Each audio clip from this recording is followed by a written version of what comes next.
कुछ लोग यहाँ पर जब कवित्री पढ़ रही थी तो विशेष आसन लगा के बैठ गए, और ये कवित्री इनको बुजुर्ग भी बोल रही है और रह रहे की गुदगुदी कर रही है। अब किसी बूढ़े को ऐसे ही लड़कियां गुदगुदी करेंगी तो मस्ती तो आना ही है, फिर दोष दूसरे को दिया जाता है। एक प्रतिष्ठित कवि सम्मेलन में मैंने जो यहां से शुरू से आकर देखा, मैं अपने तरीके से काव्य पाठ करूंगा और मजा मस्ती माहौल सब बनाऊंगा, बस थोड़ा सा सब्र रखना।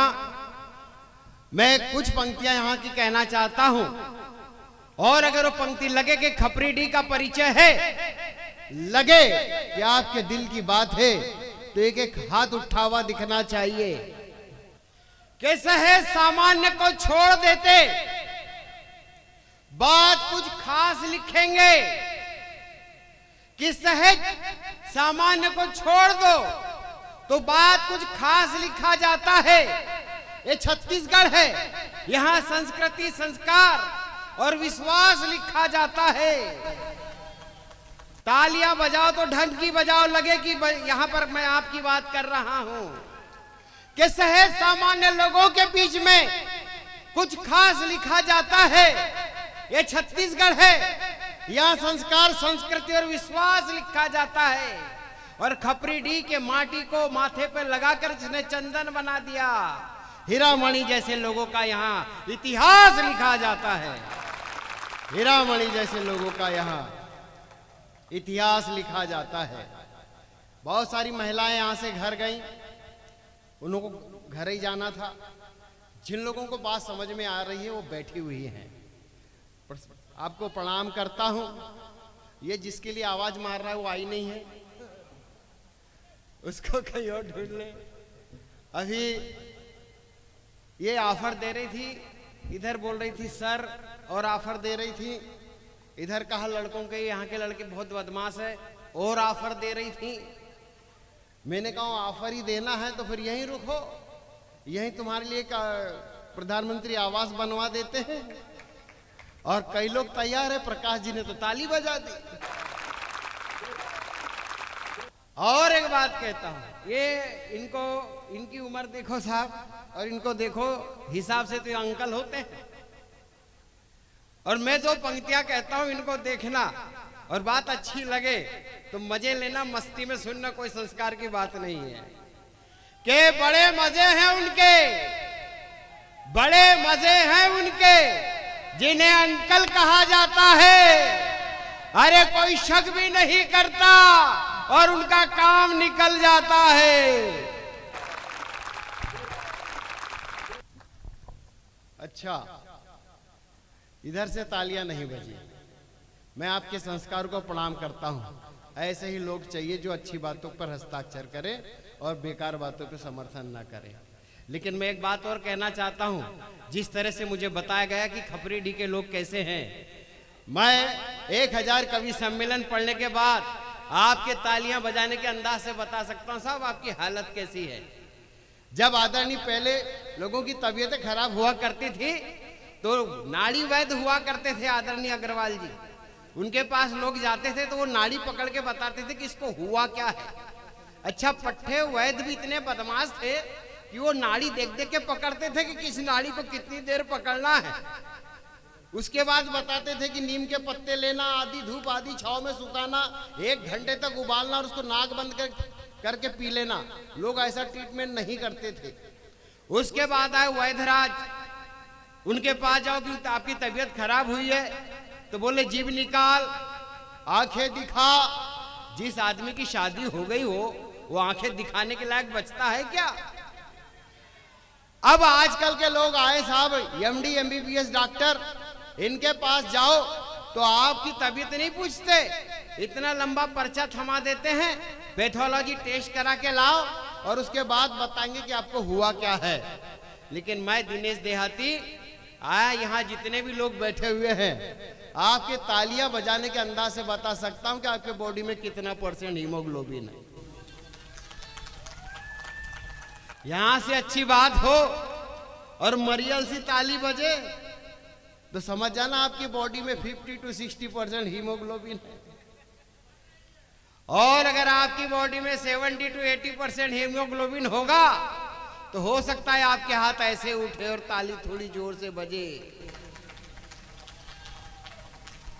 लेकिन अगर आपकी बॉडी में 100% हीमोग्लोबिन होगा तो हाथ ऐसे उठेंगे और तालियां बजेगी तो खबरीडी की आवाज शिवरी नारायण तक जाएगी। मैं देखना चाहता हूं 100% हीमोग्लोबिन वाले कितने लोग हैं यहाँ। एक बार तालियां बजाकर मुझे बताए कि हाँ, यहाँ के सब लोग मस्ती में हैं। क्यों दाता राम, खून खत्म हो गया क्या? बहुत अच्छा सुनते, प्रणाम करता हूं साहब। मैं दिनेश देहाती आपके बीच में हूँ थोड़ी देर के लिए। लोग बोलते देहातियों में अक्ल नहीं होती, लेकिन साहब देहातियों में अक्ल होती, थोड़ी सी दूसरे टाइप की होती है। संस्कारों में विचारों के साथ आपके बीच में आया हूँ। आज एक चिंतन आपके बीच में छोड़ जाना चाहता हूँ। मंच में बहुत अच्छा काव्य पाठ हुआ, सब लोगों ने बहुत अच्छी अच्छी बातें की। मैं देहाती हूँ, साथ में उतनी अच्छी बात ना कर पाऊँ, लेकिन जो अच्छी बात महिलाएं जो जा रही हैं, कुछ अच्छा कोर्स छोड़ के जाएंगी, कुछ अच्छी बात छोड़ के जाएंगी। हालांकि मैं समझ रहा हूं कि उनका घर का टाइम हो गया है, घर से फोन आ गया होगा कि आ जाओ, तो जा रही हैं। सबकी पारिवारिक व्यवस्थाएं, ऐसा कुछ नहीं है। जो जा रही है उन्हें प्रणाम करता हूं। इसमें हंसने की क्या बात है? भाई है तो है, आदमी का फोन आए तो औरत को जाना है, ऐसा कहते हैं लोग। लेकिन भाई साहब महिलाएं तो पूजनीय है। प्रणाम करता हूँ आपकी उपस्थिति को। मेरे इधर तो बड़ा अजीब सा मामला है। यहाँ मैंने पत्नी को कहा मुझे दूर का दिख नहीं रहा, महिलाओं की ताकत देखिए साहब। अभी परसों यहाँ पर अंतर्राष्ट्रीय महिला दिवस मनाया गया। मैंने अपनी पत्नी से कहा यार मुझे दूर का दिख नहीं रहा है, चश्मा बनवाना है। महिलाएं एक बार में सुनती नहीं है। रात को 12 बजे छत पर ले गई, आसमान की तरफ इशारा किया, बोले देखो वो क्या है। मैंने कहा वो चांद है।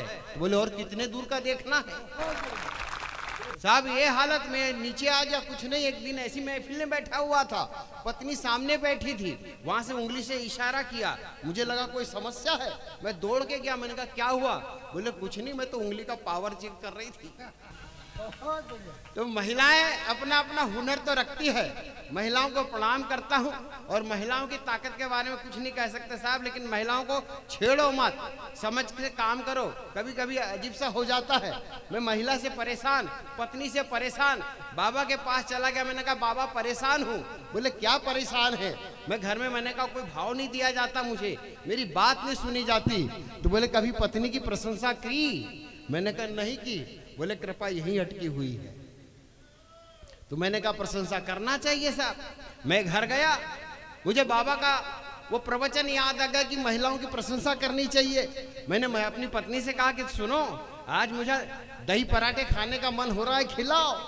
पत्नी को मैंने बड़े दिन बाद बोला था, वो भी खुशी खुशी अंदर गई और 10 मिनट में 2 पराठे लाए, 1 कटोरी दही लाके दे दी साहब। मैंने खाना शुरू किया तो मुझे बाबा का प्रवचन याद आ गया कि महिला की अपनी पत्नी की तारीफ करो तो कृपा आने लगेगी। मैंने वहां बात शुरू कर दी, एक निवाला खाया और पत्नी की तारीफ शुरू कर दी। यार क्या पराठे बने हैं, आज तो मजा आ गया, ऐसे पराठे तो मैंने कभी नहीं खाया। दूसरा निवाला उठाया, मैंने फिर मुंह में खाया और फिर तारीफ शुरू कर दी। यार मैंने कहा तो बहुत मजा आ गया, ऐसा लग रहा है जिन हाथों से पराठे बने हैं उन हाथों को चूम लूं। इतना बोलना था कि पत्नी ने पीछे से एक लात जमाई, मैं फर्श पे गिर पड़ा। मैंने कहा हुआ क्या?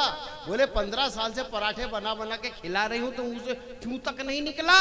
राज पड़ोसन से क्या मांग के लागे 2 पराठे, चूमने की बात चल रही है साहब। कितनी बात कहाँ करना है वो अपनी अपनी जगह है, लेकिन संभल के बात करो।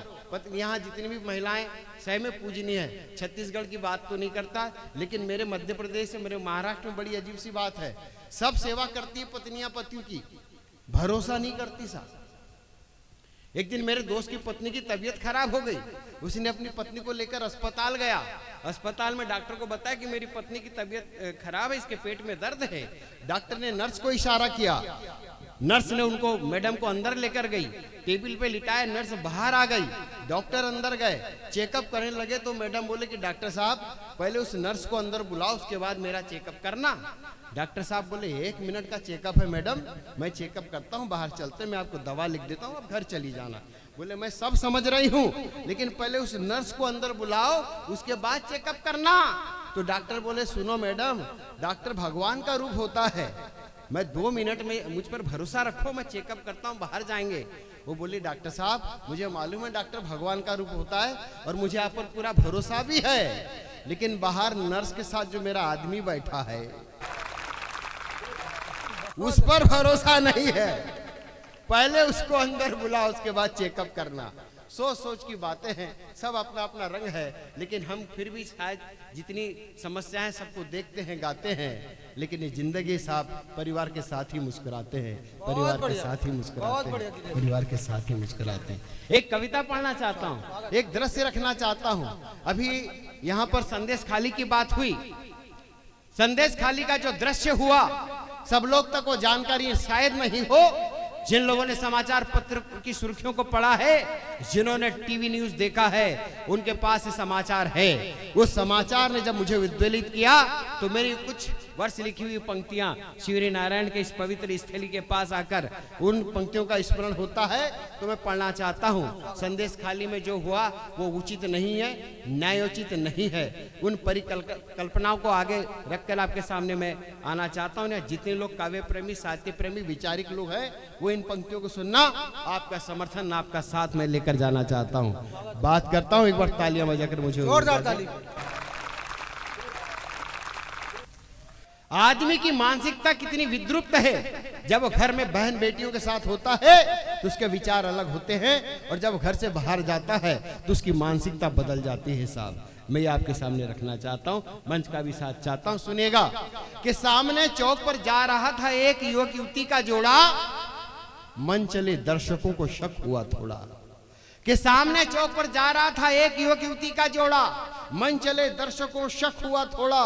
कि कितने अच्छे होंगे दिन, कैसी हसीन रातें, वहां जितने मुंह उतनी ही बातें, वहां जितने मुंह उतनी ही बातें। कि सामने चौक पर जा रहा था एक युवक युवती का जोड़ा, मन चले दर्शकों को शक हुआ थोड़ा।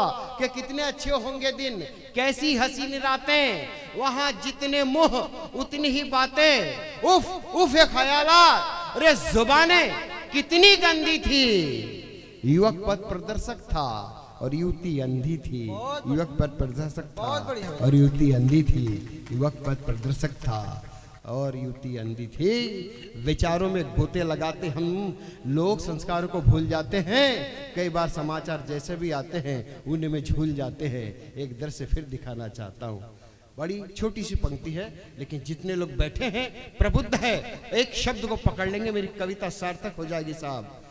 माता सबरी की शरण स्थली, कर्म स्थली, तपस या स्थली, ये शिवरी नारायण में हूँ। एक शबरी का चरित्र मेरी कविता में प्रतिनिधित्व करता है, लेकिन मैं एक वो संदेश खाली के विषय को लेकर एक व्यंग्यात्मक रचना आपके बीच में रखना चाहता हूँ। छोटी सी कविता है, आप पकड़ लेंगे, मुझे उम्मीद है। स्वागत। त्रेता युग के त्रेता के राम ने शबरी के जूठे बेर बड़े प्रेम से खाए थे। कि त्रेता के राम ने शबरी के जूठे बेर त्रेता के राम ने शबरी के जूठे बेर बड़े प्रेम से खाए थे। हे राम, आजकल के नमक हराम सबरी को ही जूठा कर जाते हैं। बहुत बढ़िया। हे राम, आजकल के नमक हराम सबरी को ही जूठा कर जाते हैं। वे पुरुषोत्तम थे, ये हैवान ज्यादा हैं। अरे मानवता को कलंकित करने पर आमादा है, मानवता को कलंकित करने पर आमादा है, मानवता को कलंकित करने पर आमादा है। बहुत बढ़िया। ये दृश्य जब देखो तो तब तकलीफ होती है। और भगवान राम की जो अभी 22 जनवरी को वहाँ अयोध्या में प्रतिस्थापना हुई, तो बात कहता हूँ, लोगों ने बड़ी बड़ी कविताएं लिखी। आप जैसे लोगों के बीच में सिर्फ 2 पंक्तियां, अगर इस 2 पंक्ति में मेरा काम पूरा हो गया तो एक एक हाथ उठे। मैं देखना चाहता हूँ कितने समझदार श्रोता हैं। कि सप्त सुरों का संपूर्ण आलाप हो जाता है, कि सप्त सुरों का संपूर्ण आलाप हो जाता है। राम राम कह दो तो पूरा जाप हो जाता है, राम राम कह दो तो पूरा जाप हो जाता है। कि राम राम कह दो तो पूरा जाप हो जाता है। और परिकल्पनाओं के उस शीर्ष पर ले जाना चाहता हूं। एक शब्द पकड़ लो, कविता सार्थक हो जाएगी। लगे कि मैंने कहीं का चित्र उठाकर कहां रखा है, अगर आप उसको देख सको तो फिर आपका स्नेह प्यार मुझे मिले। कि एक बेटा अपने पिता से कहता है कि सीख देना जीवन के पिताजी, कि एक बेटा अपने पिता से कहता है कि जीवन जीने की सीख देना पिताजी, और तैरने का हुनर भी देना, और ना तैर सकूं पानी में अगर तो मेरे पीठ पे श्री राम लिख देना। बहुत बढ़िया। ना तैर सकूं अगर तो मेरे पीठ पे श्री राम लिख देना। जय जय श्री राम, जय जय श्री राम।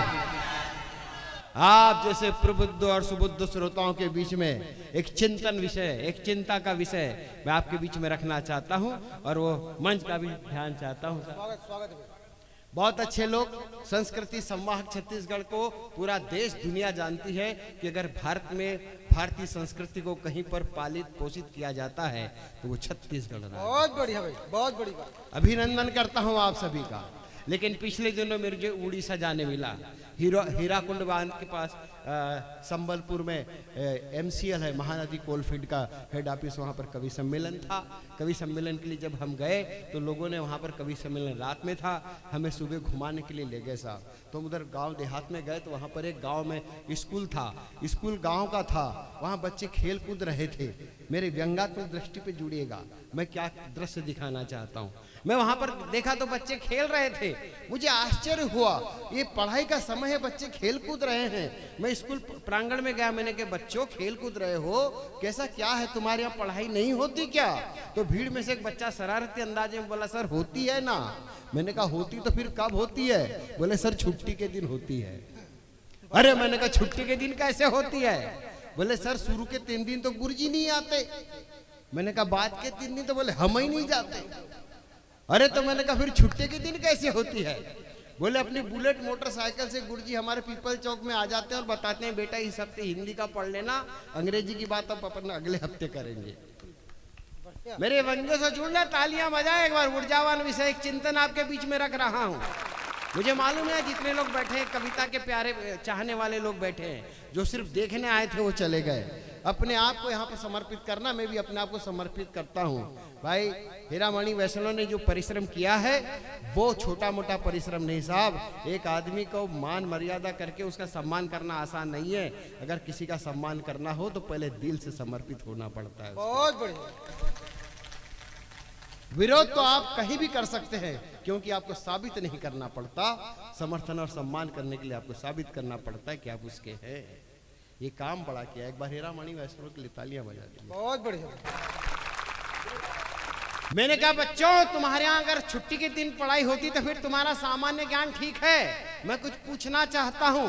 बच्चों का बैठ जाओ, सारे बच्चे बैठ गए। मैंने कहा एक प्रश्न पूछता हूँ, जवाब देना। मेरे अंदर का शिक्षक जाग गया। मैंने कहा इनसे चलो आज पूछते हैं। बच्चों को प्रश्न किया, मैंने कहा बताओ बेटा 2 अक्टूबर को क्या हुआ था? तो कक्षा में सन्नाटा छा गया साहब। अरे मैंने कहा चिंता मत करो बेटा, जिसे पता है वही बताओ कि 2 अक्टूबर को क्या हुआ था। तो भीड़ में से एक बच्चा खड़ा हुआ, बोले सर 2 अक्टूबर को महात्मा गांधी का जन्म हुआ था। मुझे अच्छा लगा, बच्चों का सामान्य ज्ञान ठीक है। मेरी हिम्मत बढ़ी, मैंने दूसरा प्रश्न किया। मैंने कहा बताओ बेटा 14 नवंबर को क्या हुआ था? तो उस बच्चे ने उसी लहजे में जवाब दिया, बोले सर 14 नवंबर को महात्मा गांधी 1.5 महीने के हो रहे थे। बढ़िया, बहुत बढ़िया। अब बच्चे जवाब देते हैं साहब। उसने भी जवाब दिया, उसने अपने विवेक से जवाब दिया। हालांकि मैं जो उत्तर चाह रहा था वो नहीं था, लेकिन वो बच्चा भी अपनी जगह सही था। मैंने कहा चलो ये हो सकता है इसका नॉलेज महात्मा गांधी के बारे में ही हो, इसको महात्मा गांधी के बारे में ही पता हो। मैंने कहा चलो इसको महात्मा गांधी के बारे में ही पूछते हैं। मैंने उससे पूछा, मैंने कहा बता बेटा महात्मा गांधी को किसने मारा था? तो बच्चा सिर नीचे करके खड़ा हो गया। अरे मैंने कहा डरो नहीं बेटा। मैंने कहा हो सकता है इसको ना पता हो। उसके बाजू वाले लड़के को खड़ा किया। मैंने कहा बेटा तुम खड़े हो जाओ। लड़का खड़ा हुआ। मैंने कहा क्या नाम है बेटा? बोले सर मेरा नाम राकेश है। मैंने कहा बताओ बेटा महात्मा गांधी को किसने मारा था? तो राकेश बोला सर इसने नहीं मारा था, ये बहुत सीधा है। अरे मैंने कहा मुझे मालूम है इसने नहीं मारा था, मैं तो ये पूछ रहा हूँ कि किसने मारा था। बोले सर मैंने भी नहीं मारा था। अरे मैंने कहा मुझे मालूम है बेटा तूने भी नहीं मारा था, मैं तो ये पूछ रहा हूँ कि किसने मारा था। इतने में उनके गुरुजी आ गए अस्तीन चढ़ाते हुए कक्षा में। मैंने कहा आदरणीय आप कौन? बोले मैं कक्षा शिक्षक यहाँ का। मैंने कहा आदरणीय क्या हाल मचा रखा है यार, बच्चों के बीच में सामान्य ज्ञान का बहुत ही अभाव है। बच्चों से पूछता हूँ कि महात्मा गांधी को किसने नहीं मारा था, तो एक बच्चा रोने लगता है, दूसरा बोलता है कि ये बहुत सीधा है, इसने नहीं मारा था और मैंने भी नहीं मारा था। मैंने कहा आदरणीय आप बता सकते हैं महात्मा गांधी को किसने मारा था? तो वो कक्षा शिक्षक ने पहले मुझे देखा, फिर स्कूल की छत को देखा, फिर उन दोनों बच्चों को देखा और फिर फिल्मी स्टाइल में बोले कि मैं 3 साल से हूं यहां से तो किसी ने नहीं मारा था। अरे मैंने कहा सर मुझे पता है यहां से किसी ने नहीं मारा था, मैं तो ये पूछ रहा हूं कि किसने मारा था। नहीं वो तो मालूम है रात को 9 बजे के बाद तू ही मार सकता है। बहुत अच्छा श्रोता है भाई, लेकिन थोड़ी देर के लिए चुप रहे, मजे ले, आनंद ले, क्योंकि जो काम तू करने आया है वो होने वाला है नहीं है। तू ऐसा रहेगा तो तेरे घर के काम दूसरे लोग करेंगे। थोड़ी देर शांत हो जा मेरे भाई, थोड़ी देर शांत हो जा, आराम से सुन। बहुत प्यारा आदमी है, तू आराम से सुन, बाकी को भी सुनने दे, मिलूंगा बाद में। बहुत प्यारा भाई है। चलिए तो बोले सर किसी ने नहीं मारा था। उसके बाद थोड़ी देर में उनके प्रधान अध्यापक आ गए। मैंने कहा आदरणीय आप कौन? बोले मैं इस स्कूल का प्रधान अध्यापक।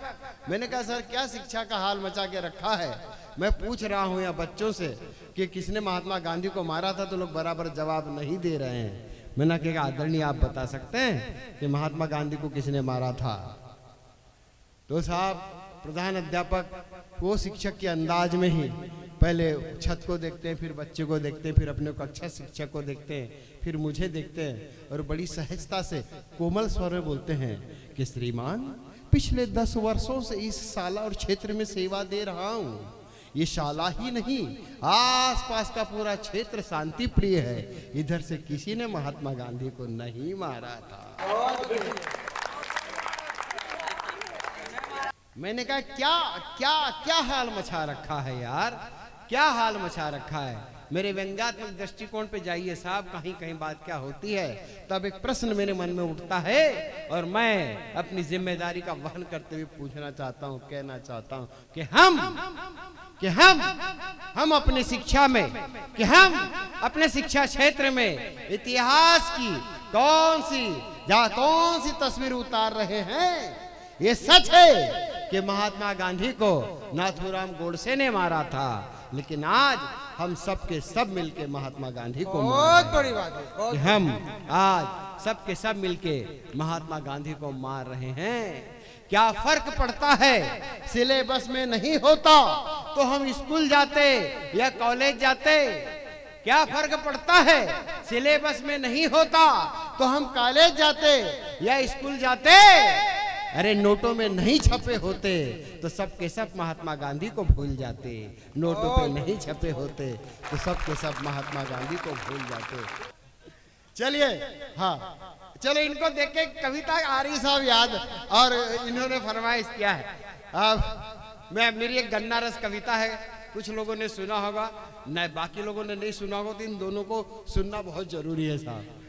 लेकिन उसके पहले इस कविता का मैं अगला पार्ट आपके बीच में रखता हूँ, वो सुनेगा। आदरणीय माता बहनों को प्रणाम करता हूँ।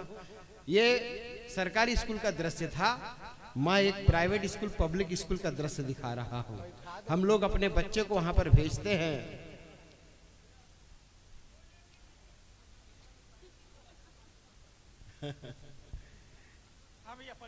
पढ़िए। आप अगर ऐसे ही खड़े रहे तो इस माहौल की इज्जत लूट जाएगी, और संभाल के बैठो अपनी लुंगी काका, नहीं तो लुंगी तुम्हारी छूट जाएगी।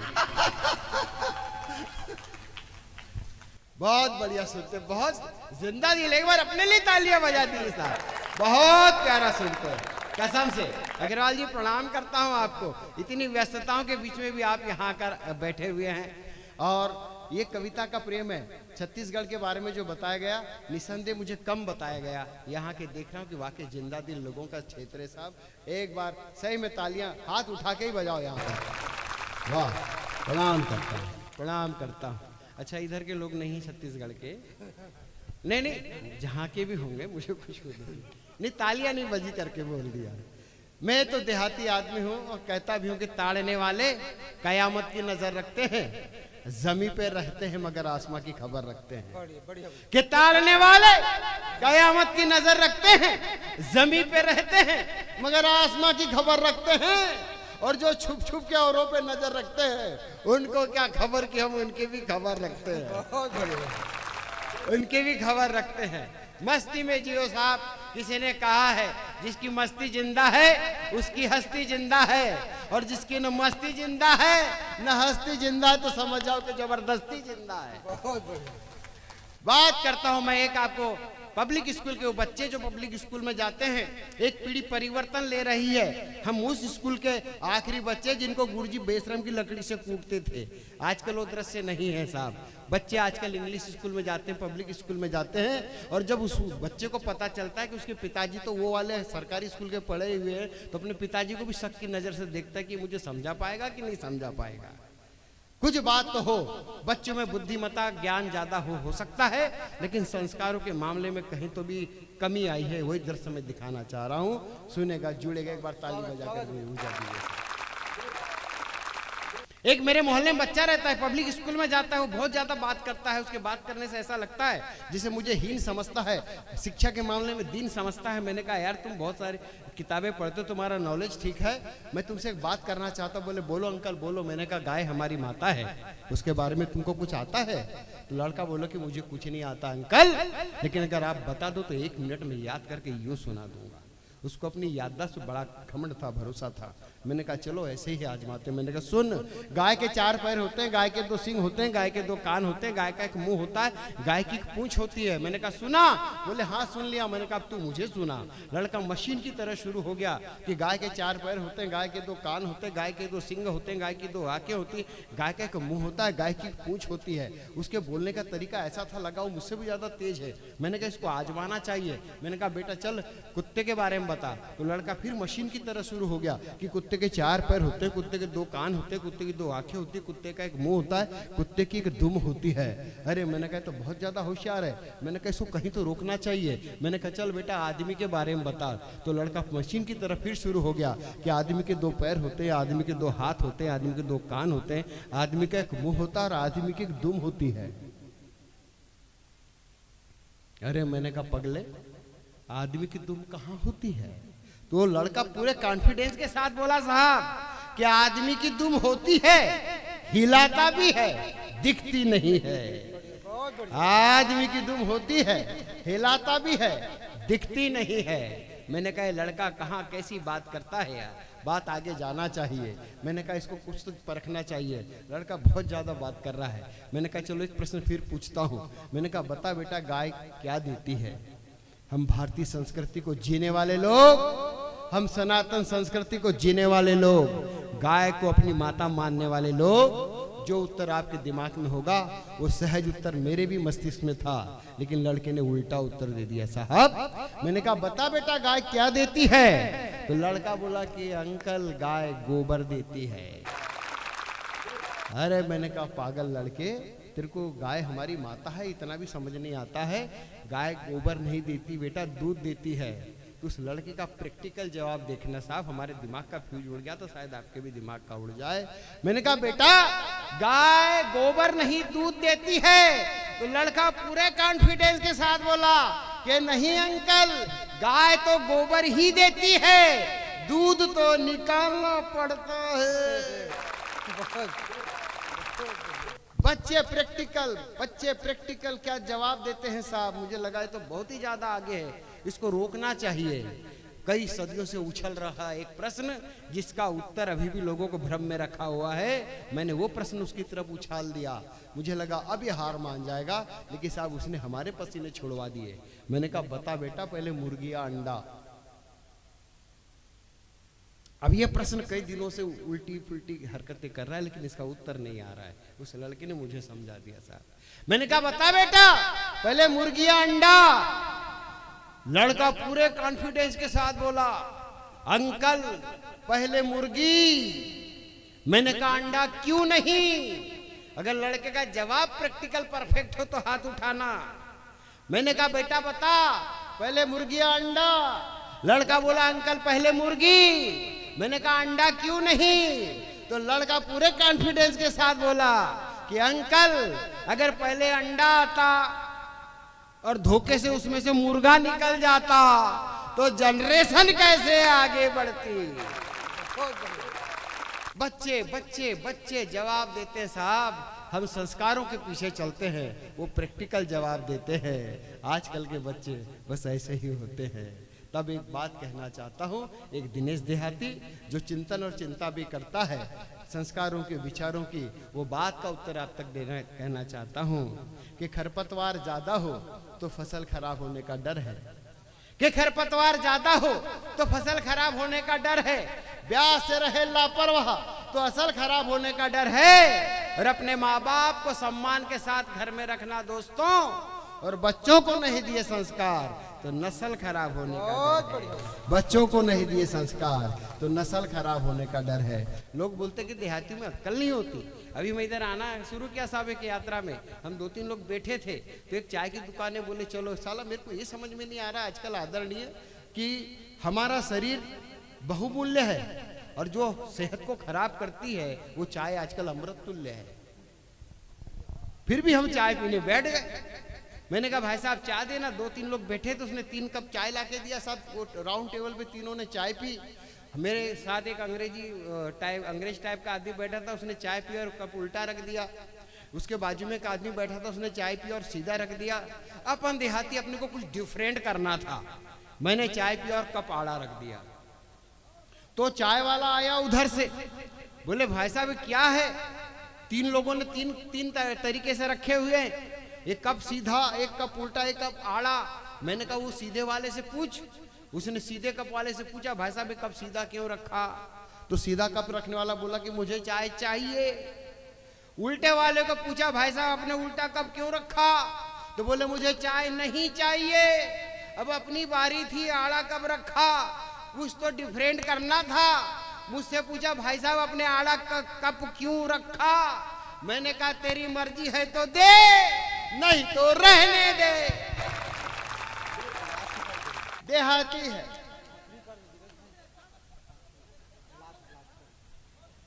मैं आप सबकी उपस्थिति में एक बात कहते हुए बात पूरी करना चाहता हूं। देहाती हूं और लोग कहते हैं कि देहाती में अक्ल नहीं होती। देहाती में अक्ल होती, संस्कार होते, विचार होते। साहब कुछ लोगों ने सुना है, जिन लोगों ने नहीं सुना है वो सुनेगा। एक बार तालियां बजा के उड़ जा दे। अपने अंतिम पंक्तियां, अंतिम दृश्य आपके बीच में रखना चाहता हूं। जिन लोगों ने खेतों में जाकर मेहनत की है उन लोगों के दृश्य देखें कि हम रहते हैं मस्ती में, कि हम देहाती रहते हैं मस्ती में, कभी हमारा चेकअप नहीं होता। कि हम देहाती रहते हैं मस्ती में, कभी हमारा चेकअप नहीं होता।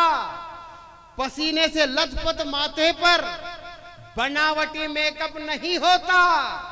लड़ते हैं, झगड़ते हैं, फिर एक हो जाते हैं। हम जैसे देहातियों के जीवन में कभी ब्रेकअप नहीं होता। हम जैसे